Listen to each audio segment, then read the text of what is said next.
What up, y'all? It's your boy Infamous, but you can call me M3Ball. Welcome back. For those that are new to my channel, I do like recaps of movies, TV shows. I also do art like airbrushing, digital drawing, and, well, stuff like that too. And social commentaries on current events or like what's going on right now. I watched the Michael Jackson movie at least 8 times already, and your boy, bro, I'm telling you, man, this movie lives up to the hype. It lives up to the expectations. And of course, I definitely went to the movies to go see it. Hello, guys, it's Michael Jackson. You cannot, just stream it at your house. No. This is something that you gotta go to the theaters to do. Alright, like, share, and subscribe, follow me on Instagram, check me out on DeviantArt. Links to everything's down below. And guys, if you want to get my videos, before they show up on YouTube, head over to Patreon. What is Patreon, you ask? Glad you asked. Patreon is this website where you can, support, your favorite content creators. And in return, you guys can get special perks and benefits, let's say behind the scenes footage, or at least I don't know, let's say videos early. It's a way to support your favorite content creator and get special perks and benefits as well. Also, guys, there's an app for that too. You can get that at the Apple Store and also at the Google Play Store if you guys got an Android. Guys, if you really like what I do and want to get videos early, check it out. The link is in the description down below. Spoiler alert, spoiler alert, spoiler alert, spoiler alert. Now, before I actually review and recap the Michael movie, okay, I decided to break it down into 3 individual parts. The beginning, where pretty much Michael was in the early days of Jackson 5 and all the major stuff that happened during that time period. The middle, where pretty much it pretty much goes off with the whole why Michael Jackson is going trying to go solo and all that stuff. In the end, we're pretty much again pretty much is gonna go at the peak of his career. And guys, I'm gonna be giving my own little commentary at each and every part of this, so expect me to go on a little bit of a rant here. Alright, let's begin. Alright, let's start out with the beginning of the movie. In the beginning of the movie, it starts out with Michael Jackson, the older Michael Jackson, walking to the stage to perform a concert. Then we got a little bit of a flashback to 1966, which doesn't make any sense because the Jackson 5 didn't start forming until they started back in 1964, and they didn't okay, it's just a little wonky though. Anywho, we get to cut to a scene where Michael's looking out the window, wishing that he could play outside with the other kids and enjoy it because it's snowing outside. But then Joe Jackson, played by Coleman Domingo, called him hey, Michael, get back in line. Tell him to take it from the top. Okay, in my opinion though, Coleman Domingo had no business playing Joe Jackson, man. I'm just saying, man, he managed to mimic Joe Jackson's mannerisms to the T, man. Not only that he looked like him back in the day, but the fact that he acted like them. Hell, bro, no. Bro, he better get an Oscar for this performance too. And also we got introduced to Nina Long as Catherine Jackson, Michael, and the rest of Jackson's mom. The weird thing about this whole thing is that, what was it? Is that they depict Michael as, I mean, yeah, he was pretty small, but he wasn't that old in comparison to, his other brothers and sisters. They were very close in age, but and it didn't make any sense here. I guess it probably, made them, the other Jacksons look like teenagers while Michael still looked like a little kid because, because he was the youngest Jackson at the time. So that made a little bit of sense. Going back to the performing part of, what was it, when Joe told him, get back in line and, what was it, get ready to perform and stuff. Joe notices that Michael's not looking at him, and Michael is struggling to make eye contact, and what was it? Some people have always speculated that Michael Jackson might be autism or ADHD because he does. I'm just saying in the movie and in real life he does bear a little bit of traits from that. I'm just saying often when it comes to little kids with autism. They tend to what was it? Their eyes, they don't focus on people that much. They don't tend to make eye contact when they're talking most of the time. And only that the repetitive movements and motion. I mean, Michael was never diagnosed as an adult or never was diagnosed at all. Even if the Jackson family knew that Michael was autistic or was on the spectrum back in the day, there weren't that many ways to. I mean, keep in mind, I highly doubt like anyone would ever like knew like if someone was autistic back in the day or what we call neurodivergent today. So honestly, how I feel about that, I kind of I kind of do like that idea, but I wish I mean I don't know. The truth is we'll never know if Michael was truly autistic or not. So then one night like Joe came home and pretty much like told the boys, hey, boys, I know you won't let me down, but I booked a couple gigs. You guys are ready now. And then he had to talk with them like, hey, you're either a winner or you're a loser. And also that scene hit pretty hard for me because one, it kind of does remind me of that saying that often in the black community, we often have this saying that you have to work twice as hard to get as half as much. He's pointing out the fact that there are young black men living during the 50s and 60s, which, may I remind you, was not as tolerant of black people back in the day. And they understood that they had to be the best at what they do in order to get ahead in life. They were at this bar and like performing, like everything like went good, like the people were liking them and stuff. But Joe Jackson was not like pleased with the whole thing. And pretty much by the time they got home, Joe Jackson like told them like, hey, you guys ain't going to sleep. You guys are pretty much like gonna like keep rehearsing until y'all get it right. And Michael pretty much told like Joseph, because keep in mind, and this is a well-known fact, none of like the Jackson 5 kids never had a, like never called him dad ever. Like Joe wanted to make it clear that he was like their manager first, then their dad. Michael pretty much like told him like, hey, I think we did good, Joseph. Like, why are you pushing us this hard? Then Joe Jackson, he had to like whoop his behind because of that. And ooh man, just it was hard for me to watch that scene, man. That bro, Coleman Domingo played him too well, too good, man. It was too believable. And after like what was it, Joe like beat Michael, what was it, he called him Big Nose because Joe Jackson was very, very like what was it, critical when it comes to like their kids' appearance. Like, he always keep making fun of the fact that they have big noses. And it kind of does foreshadow, like, what Michael's about to do with his nose and his appearance over time. Also, we get, like, a scene where Michael was, like, reading a book. That book was, like, a book about Peter Pan.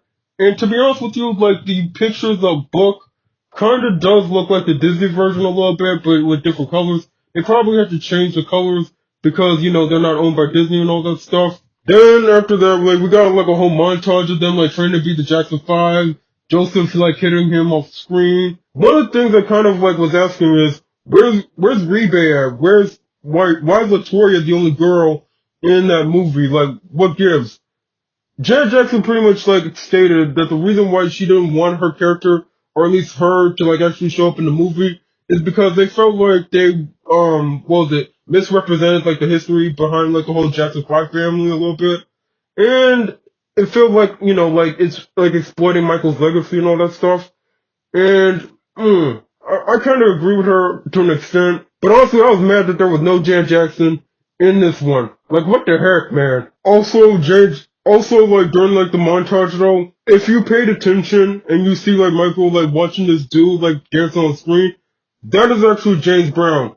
You know, James Brown, you know, get up off of that thing. Makes you feel better. Get up off of that thing. That James Brown. Then we cut to the theater where, what was it, they were, like, about to perform, and they kind of got discovered by Motown. Now, that's a very, like, pivotal moment in their career, because Motown was the record label that, was the Jackson 5 were under for a couple of years. And also, we get to, like, see, like, the creative process of, like, I Want You Back, their first, like, single album. Then we see them, like, transitioning from, like, you know, living in the hood to the suburbs now. And like, what was it? Then the ABC song came in. Oh my god, man, bro, it was hard for me to contain myself after that, man. In order that we jump into the 70s where we meet Bill Bray. In case you don't know who Bill Bray is, Bill Bray was Michael Jackson's bodyguard from like 1970, like, what was it? 1971 all the way up to 2005 when he died, man. Bro, this guy was like a second dad to Michael. And also, we kind of like get like, what was it, like Michael's love for animals and like why he always like wanted to be around them a lot. Because it's the closest thing he'll ever have to like actual friends. Bro, again, this reminds you that Michael was a really lonely kid, man. And I feel so bad. When I first watched the movie, I was wondering who like played like the little Michael Jackson. I did look him up. His name is Juliano Valdi. And the fact that this is his first acting role, and I'm not gonna lie, he did play young Michael to perfection. All I'm saying is, like, we need to protect that kid at all costs at this point. Now we're on the middle part. Michael's pretty much a grown man now. It was 1978. The 70s were like a very pivotal time during that time for Michael because, well, in 1978 or 1970, I forgot which year it was, but all I know is that Michael Jackson did star in this movie called The Wiz. As the name kind of implies, it kind of is like I guess a retelling of like the Wizard of Oz movie, or I guess another adaptation of the Wizard of Oz book. And he pretty much played the Scarecrow with Diana Ross playing Dorothy. Speaking of Diana Ross, her character actually did show up in the movie, but thanks to like the actual Diana Ross, like those scenes were cut from this movie. And some people speculated this had to do with like, the inappropriate relationship that she kind of had with Michael back in the 70s because like it's been well known the fact that Michael always referred to her as like, his girlfriend, his mama, and friend at the same time. And well, yeah, you guys know where I'm going with this. Moving on. Pretty much like Michael is like a grown man now. He's pretty much like talking to Quincy Jones about like his solo album, about like him wanting to break away from Jackson 5. And like Quincy's like telling him like, bro, you know that your dad is not really gonna be cool with this. And Michael says, yo, I'm not a kid no more, and I'm gonna tell it to his face. But he really didn't. He went to the lawyers and pretty much told them like, hey, I'm making a solo album. You guys tell him. Because keep in mind, Michael was still scared of this dude. Bro, when I saw the reaction of lawyers when Michael told him, honestly, man, that was too funny for me because, bro, they were both terrified of him. And the lawyers were definitely, like, overjoyed that, like, Michael's doing a solo album. They pretty much went to, like, the Jackson's house and pretty much talked to Joe, telling him, like, hey, Michael going, like, solo. Like, it would be a good thing for the family and the album. Joe seemed pretty chill about it. Then, like, he pretty much told him, like, he basically owns Michael, and he better be, like, at the recording studio by 9 o'clock, all the way to 5. Yeah, again, Joe Jackson really is a monster, man. Then later on, we kind of got, like, with, like, Michael in the studio, like he was in the trailer, but instead of, like, him, like, recording, like, the Off the Wall album, it's, like, Don't Stop Until You Get Enough. Okay, I was wondering, like, wait a minute, if this is, like, I'm just saying, a couple minutes ago, it was about Michael Jackson's album, about, like, him going, like, like, doing Off the Wall, but then we're doing this. Okay, one hand, I did love, like, Don't Stop Till You Get Enough. I'm not complaining about that part, but it did not make any sense, like, story-wise. Then we got, like, the montage of, like, people, like, trying to, like, sneak into Michael's house. He couldn't, like, go outside and stuff. We got introduced to Bubbles, like, Michael Jackson's chimp that he adopted. Bro, Bubbles is still alive today. I mean, well, there were some ideas to, like, bring Bubbles into the biopic, but, like, Bubbles already, like, is, like, a grown, like, at least in his 40s now, and no one didn't tell Bubbles that, like, Michael actually died. And there was, like, a picture with him and Jafar.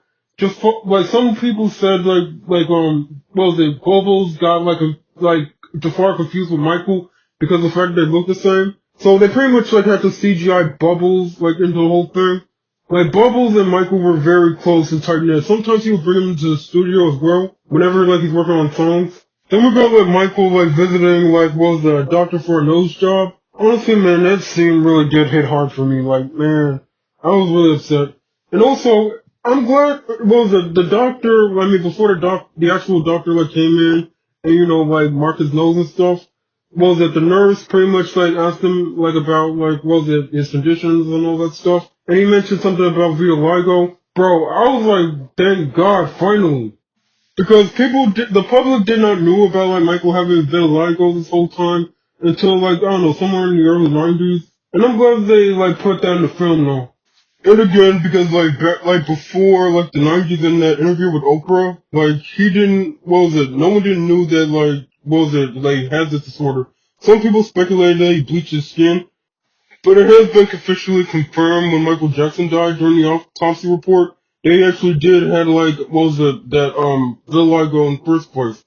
The type of like vitiligo that Michael had, that was the universal kind, the one where it spread for most of his body. Vitiligo is pretty much like an autoimmune condition where pretty much like your cells, specifically your melanocytes, your melanocytes are the cells that pretty much like give birth to your melanin, like your own skin tone. What it did was basically like attacked it, and pretty much like the skin start producing less and less melanin over time. Or sometimes you might have like certain like patches of like melanin on you. Like sometimes you'll have like very pale, like I don't know, pale hand or pale arm, or like a pale. Well, certain parts of your face is like very pale. But I'm glad they actually did acknowledge that part. Man, I really did love the heart to heart that Bill and Michael had. Man. Okay, bro. No. Joe is not the real daddy. Bill is. Bill Brave was the real daddy of Michael Jackson, man. Bill pretty much talked him into like what was it, getting a lawyer and like like what was it, firing Joseph. Then we got to like the whole like lawyer scene with like what was it, where he trying to like get find a new lawyer. It was like the early '80s, bro. We all know what's gonna happen during the '80s, man. Thriller, Beat It. The guy that was that Michael chose to be his lawyer, that is John Branca, like the most famous like entertainment like lawyer like out there at the time. Well, I mean today's age now. Okay, the scene where like what was it, he had like John like what was it, make him fire Joseph. Now that bro, I love that scene. Like thank God, hallelujah. I was saying, hey man, my prayers have been answered. Finally, he fired Joe Jackson. And honestly, like the reaction that Joe had, oh, that was priceless, man. That was real priceless. And Catherine like finally standing up to Joe Jackson, like saying, "Nope, you ain't gonna hit him, you ain't gonna whoop him." It was pretty satisfying, in my opinion. It really was really satisfying. Also, was it in the pool scene? Like, was it Michael did mention like, "Hey, I'm vibing, I'm channeling here." Hoping for like God to like give me like an inspiration to like was it create a new song. Because if he don't like get these ideas, he might give them to Prince. Oh, that was a good subtle jab at Prince. Alright, look, during the 80s or 90s or so, like Prince was like pretty much like was viewed as like a rival to Michael Jackson in a way. But in reality, they weren't really rivals. Actually, like they were close to like working on an album together, but like it didn't work out that well. Then we got like what was the inspiration behind like what was the Beat It video and the Beat It song, bro, my mind went nuts. So pretty much like in case you guys didn't know, the Beat It song is pretty much like a song about gang violence and how we need to stop the gang violence and all this stuff. Michael actually did like got actual Bloods and Crips to meet up at the studio, and some of them were like in the video. Keep in mind, like, bro, the Bloods and the Crips were like mortal enemies, bro. Like, there was no way that they could get along. But somehow, Michael was able to get them together, and like the violence just stopped. Bro, that's how powerful Michael Jackson was, to the point where literal gangs will stop like fighting and beefing. Bro, I was definitely like vibing to the whole like what was it, the Thriller montage too. And also during like the Thriller montage, we get to see like Michael brainstorming like Thriller, and like we get to like see like Michael like watching some movies. It was like Night of the Living Dead, the original one from the '60s, The Fly, and was it the House of Wax? The House of Wax and The Fly. Those were movies that like had Vincent Price in it. Alright, in case you don't know who he was, and he was like a famous actor, but he was well known for playing like horror movie roles and all that stuff. But not only like horror movies, he also did like some voice acting. Like he played Ratigan from The Great Mouse Detective and Vincent Van Gogh from The 13 Ghosts of Scooby Doo. Now you're probably wondering what's so special about some old dude? Well, that old dude gave us the chilling monologue from Thriller. And yeah, no, bro. I remember like hearing that monologue when I was a kid. That thing scared the living nightmare out of me. And like, what was it when Michael like finally like put like the Thriller, what was the thing on the wall? There was like a laugh. Obviously, that was like a nod to Vincent Price. That was like a good homage to him. And they recreated the entire Thriller video. I mean, not completely. They only got to the part where he became a zombie. Thriller was like one of my like top favorite Michael Jackson songs. Bro, it was at this moment like this stopped being a biopic. This started being like a full blown concert at that point. And we all know that like Thriller was like one of like Michael's like best selling albums of all time. And he was doing this in his like what was it, early 20s and stuff. Michael really did lock in when he was doing all this, man. So inspirational. Now we're at the ending of the movie. Michael was going to New York, what was it, to meet up with this dude named, what was it, Walter Yednikoff. He was like a broadcasting dude from CBS, and pretty much like, what was it, Michael went over there to like talk to him about like the Billie Jean video, and he wants that to be on MTV. And Walter pretty much like told him like, hey, Michael, I tried that, it ain't happening. I don't know why. They never played black artists. Because, well, they're scared to like scare the white people in the suburbs.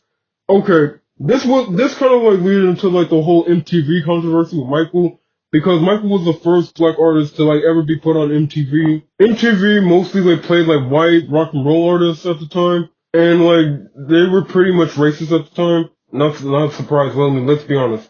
Then Michael pretty much like told him, hey, I made this album for everybody, white and black. It doesn't matter. Okay, Jafar Jackson was looking more and more like Michael in that particular scene. And like Walter like tried to like talk to Michael, but then Michael pretty much said, I'm a proud black artist. I will not be put in like the back of the bus of any van by any MTV or whoever. Then pretty much Walter pretty much like called, what was it, the MTV dude, and pretty much like he blackmailed him, saying like, hey, if you don't play Billie Jean, I'm gonna like pull like all the artists that are on MTV that we got. Like he mentioned like Billy Joel, Bob Dylan. Okay, honestly I didn't know like the rest of them, but all I know is if they don't play like Michael Jackson's Billie Jean, like it's over. And like that's how like Billie Jean kind of got on MTV in the first place. Then we cut to like, what was it, Michael performing the Billie Jean dance. Bro, oh my god, man, that is so nostalgic, man. Alright, after the performance, like everyone was congratulating Michael, like and hugging him. Then Joe had to like ruin the whole moment because like he said like, hey, that's my son, and a cool, awesome money making machine, treating Michael like a money making machine and all that stuff. Then Tito pretty much confronted him like saying, you really can't give him that. You can't give him his own little moment, Joe. What the hell? Back at like the Jackson house, Joe Jackson was like meeting up with a dude named Don King. Don King was like a famous I think like a promoter of fighters and wrestlers at the time, and pretty much like he was working out a deal with him, telling like him that he's planning to like take the rest of the Jackson kids to like, what was it, on tour, and they gotta be like the big stadiums and all that stuff. He called it the Victory Tour, and Don King kind of like told him like, hey, I'm with you, but is Michael really gonna be there?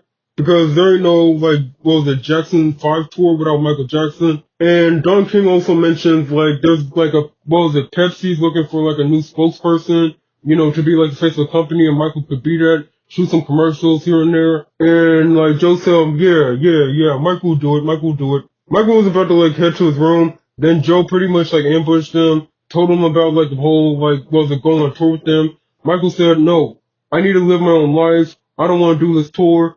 Then Joe started gaslighting him. Okay, every single psychologist around the world, please do like an analysis on Joe Jackson, please. The amount of gaslighting he'd be doing, bro, it filled the entire room up with all that gaslighting.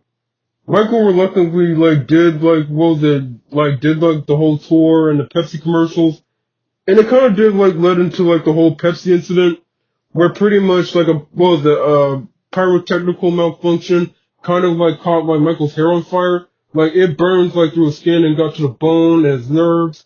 They rushed him to the hospital. Everyone was freaking out and worrying if Michael was gonna be okay. But then the doctor showed up, and like Joe Jackson was asking like, Doc, how bad's the injury and how fast can you get him on like on stage and all that stuff? And like the doc was like very shocked and very scared, like, wait a minute, bro, your kid just almost died right there. And like Joe Jackson like telling him like, hey, the only thing that will heal him is by him getting back on that stage as soon as possible. While Michael was recovering, like Catherine was like having a heart to heart with Michael, saying that she's sorry, that she could have did more to protect him and like the rest of the Jackson 5 from Joe. And like Michael was like telling her like, Mama, it's not your fault. John pretty much showed up and pretty much like told like Michael, hey, we're getting this much for the accident. Michael was visiting like all the other patients in the burn center, and it really did like speak to him, and he feel like he really needed to do more. And he told John to like donate every little penny from the accident to like the burn center. Bill and Michael start talking, and pretty much like Michael was telling him like, hey, I got a second chance here, and I need to like do more, and I'm gonna do the victory tour. I'm gonna do it. Bill was like, Michael, are you sure, man? And Michael said, yeah, for my family. Then we got like a montage of them like performing on stage. They were performing Human Nature and Day and Night. And at the end of the whole Day and Night, part, like, what was it, Michael announced the fact that he's done with the Jackson 5, bro, the reaction on Joe's face was priceless, man. Like Joe told him, like, wait, you done? We ain't done till we say you done. And Michael just, like, brushed him off and just, like, walked away. Ooh. Then we cut to, like, what was it, the beginning part of the movie where Michael was about to perform on stage. And, like, this was, like, the London, England Bad Tour in 1988. And, bro, when Jafar Jackson turned around and like looked, bro, for a brief second, I really did thought I saw Michael Jackson for a brief second. Bro, the bad sequence was, bro, it was perfection, man. It was perfect. Bad was like one of my like favorite like Michael Jackson songs to even listen to back in the day when I was a kid. And I'll be honest with you, like watching that movie, like, bro, I felt like, I don't know, that Jafar's body was taken over by Michael Jackson's ghost or spirit or whatever it was. Because everything that Jafar did, it was to the T. And I'll be honest with you guys, like when they brought in like the steam from the vent, bro, that scene made it look like Jafar was trying to go Super Saiyan. But that's just insane though. And like, what was it? You saw like people passing out. This is an actual phenomenon that do be happening when it comes to Michael Jackson concert, where some people would pass out. Bro, we see this in effect today. There's like been like a bunch of like TikTok clips of people passing out while like watching the Michael Jackson biopic movie.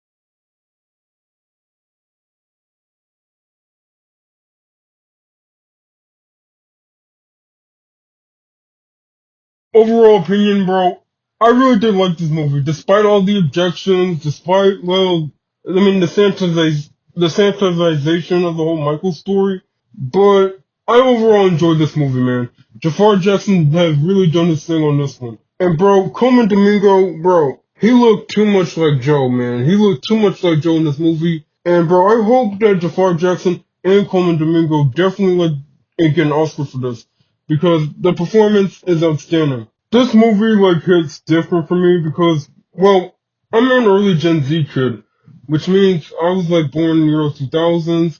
I mean, I've grown up with like, well, I mean, I was alive when Michael Jackson was alive, but I did not like actually like see him for real or see him perform and all that stuff. I only like saw the videos, behind the scenes stuff. Bro, I remember exactly where I was when I heard that Michael Jackson died. I mean, from my earliest memories, at least from what I can remember, like I would say consciously can remember, I was with my dad at a car dealership and I remember hearing about it on the radio. Bro, I barely remember like who Michael Jackson was. But to me, watching that movie in theaters, honestly, guys, it kind of made me feel like I was actually there to like witness like a Michael Jackson concert. Like that's how it felt for me.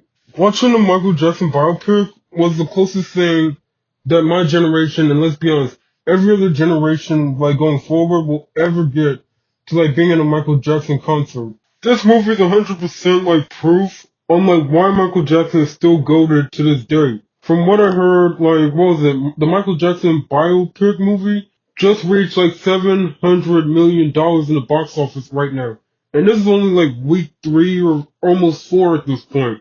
It hasn't been like a whole month yet, and it's almost close to $1 billion. No artist today, bro. Even Michael Jackson is still out competing every single artist and rapper, singer, pop star today that are still alive. Like, that shouldn't even be possible. Alright, yo, your boy gotta go. Make sure to subscribe, follow me on Instagram, check me out, do like, links to everything down below. Boy, out.